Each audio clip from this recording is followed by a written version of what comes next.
सत्संग से।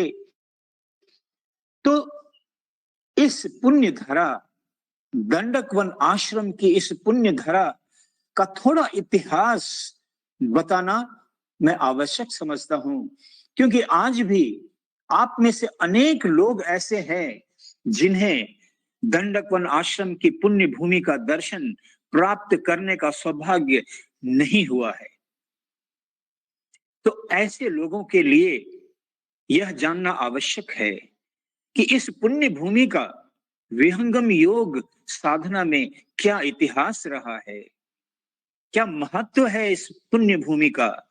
हम सब प्रतिदिन सत्संग के दौरान 5 सबसे महत्वपूर्ण आश्रमों का जय घोष करते हैं और दंडकवन आश्रम उनमें से एक है, जहां सद्गुरु कृपा से मुझे रहने, साधना करने और सेवा करने का सुअवसर प्राप्त हुआ है। बंधुओं, आप सबको जानकर आनंद होगा कि द ईयर 1945, सन 1945 तारीख थी 17 नवंबर, पहली बार इस पुण्य धरा पर, जहां राम की, सीता की चरण धूलि पड़ी है, जहां गौतम ऋषि ने तपस्या की थी, इस ऋषि भूमि पर हमारे सद्गुरु सदाफल देव जी महाराज का पदार्पण नवंबर 1945 में पहली बार हुआ था और उन्होंने यहां 2 दिन का निवास किया था। 13 और 14 दिसंबर 1948, द ईयर 1948, यहां हमारे सद्गुरु सदाफल देव जी महाराज ने संत सम्मेलन का आयोजन किया था और इसके कुछ दिनों के बाद 20 दिसंबर 1948, 20 दिसंबर 1948, सद्गुरु सदाफल देव जी महाराज ने पहली बार इस आश्रम के लिए अंकित श्वेत ध्वजा फहराई थी। 1948 के ही 24 दिसंबर को सद्गुरु महर्षि सदाफल देव जी महाराज ने इस आश्रम का नाम चुना था। क्या नाम था? महर्षि सदाफल देव आश्रम दंडक वन। वर्ष 1950 फरवरी और मार्च के महीने में इस पुण्य भूमि पर हमारे सद्गुरु सदाफल देव जी महाराज ने अनेक आध्यात्मिक विषयों पर सत्संग आयोजित किए, प्रवचन दिए, उपदेश दिए और लोगों को दर्शन दिया।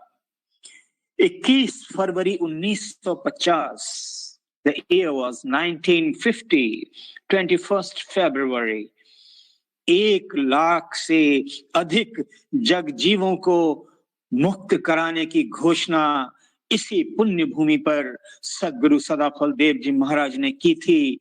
तारीख एक बार फिर दोहराऊं, 21 फरवरी 1950। एक और अति महत्वपूर्ण तारीख है 1953 का 2 मार्च, 2 मार्च 1953। यह तारीख याद करने योग्य है। इसी दिन सद्गुरु सदाफल देव जी महाराज दंडक वन की पुण्य भूमि पर उपस्थित भक्त शिष्यों के बीच प्रेम विषय पर प्रवचन कर रहे थे। दिन था सोमवार, 2 मार्च 1953, दिन सोमवार, समय था संध्या 7:20 और उसी समय एक दिव्य प्रकाश पुंज उपस्थित हुआ। नित्य अनादि सद्गुरुदेव स्वयं इस धराधाम पर, इस भूमि पर, जहां सद्गुरु सदाफल देव जी महाराज संध्या 7:20 पर प्रवचन कर रहे थे, नित्य अनादि सद्गुरु सशरीर उपस्थित हुए एक दिव्य आभा के रूप में। वह अद्भुत क्षण था। आज भी उसकी स्मृति इस दंडक वन आश्रम की गुफा में विद्यमान है। वंदनीय है यह भूमि बंधुओं, अद्भुत है इस पावन आश्रम का इतिहास।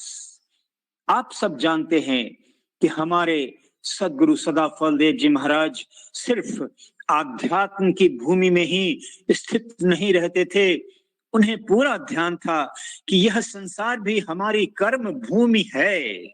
इस संसार के जगजीवों के प्रति भी हम सबके कर्तव्य हैं।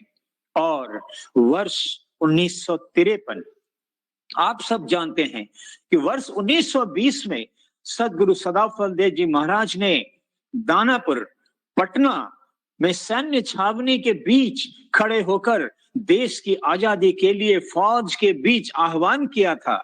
इसके लिए उन पर देश विद्रोह की अंग्रेजी ब्रिटिश सरकार ने उन पर मुकदमा चलाया था। उन्हें 2 वर्ष की जेल हुई थी। इस मुकदमे की गूंज पूरे भारत में ही नहीं, लंदन के पार्लियामेंट में भी हुई थी, किंतु उन्हें 2 वर्ष कठोर कारावास की सजा मिली थी। और इस सजा काट कर निकलने के बाद सद्गुरु सदाफल देव जी महाराज ने एक प्रण लिया था। उन्होंने आध्यात्मिक प्रयोग आरंभ किया और उनका प्रण था कि जब तक भारत आजाद नहीं होगा, मैं अपने नख और अपने बाल नहीं कटाऊंगा। उनके इस संकल्प से भारत आजाद हुआ और मार्च 1953 में सद्गुरु सदाफल देव जी महाराज ने अपना संकल्प पूर्ण होने के बाद यहीं इस पुण्य दंडक वरा की भूमि पर, दंडक वन की पुण्य भूमि पर अपने नख और बाल उतारे, उन्हें समाधि दी गई और आज वे नख और बाल इस दंडक वन आश्रम की गुफा में प्रदर्शित हैं। लोग आते हैं, दर्शन करते हैं, श्रद्धा पूर्वक प्रणाम करते हैं और उनके दिव्य आध्यात्मिक परमाणुओं से ओतप्रोत होकर अपने अपने स्थान को जाकर साधना में जुड़ जाते हैं। साथियों, वर्ष 1945 से 1969 शरीर त्याग करने के पूर्व हमारे प्रथम परंपरा सद्गुरु धर्मचंद देव जी महाराज ने अनेक बार गुजरात का दौरा किया और इस आश्रम पर निवास कर यहाँ सत्संग, प्रवचन, उपदेश और भक्तजनों को दर्शन दिए। 1971 से वर्तमान समय तक हमारे वर्तमान सद्गुरु स्वतंत्र देव जी महाराज द्वारा अनेक बार इस पुण्य धरा पर सत्संग होते हैं, प्रवचन होते रहे हैं, उपदेश होते रहे हैं, हवन यज्ञ होते रहे हैं और इस आश्रम से समाज सेवा के भी अनेक कार्य किए जाते हैं। हर पूर्णिमा को अनिवार्य रूप से दंडकवन आश्रम में हवन यज्ञ आयोजित होता है, जिसमें अनेक स्थानों से लोग आकर बहुत बड़ी संख्या में, सैकड़ों की संख्या में हर पूर्णिमा को लोग शामिल होते हैं। अंत में जो पंक्तियां मैं कहने जा रहा हूं, ये मेरी पंक्तियां नहीं हैं, ये पंक्तियां हैं वर्तमान सद्गुरु स्वतंत्र देव जी महाराज की भविष्यवाणी, जो उन्होंने इस आश्रम की पुण्य भूमि पर की थी। हमारे वर्तमान सद्गुरु स्वतंत्र देव जी महाराज ने कहा था, यह आश्रम, दंडकवन आश्रम कोई साधारण मठ या कुटीर नहीं है, अपितु आध्यात्मिक परमाणुओं से ओतप्रोत चेतन विज्ञान का एक केंद्र है। इसका अभी बहुत विकास होने वाला है। यहाँ बहुत विदेशी आने वाले हैं। यह एक जीता जागता तीर्थ और आत्म उत्थान का सर्वश्रेष्ठ धाम है। यहाँ सेवा देने का अवसर पाकर मैं तो धन्य धन्य मानता हूं अपने आप को।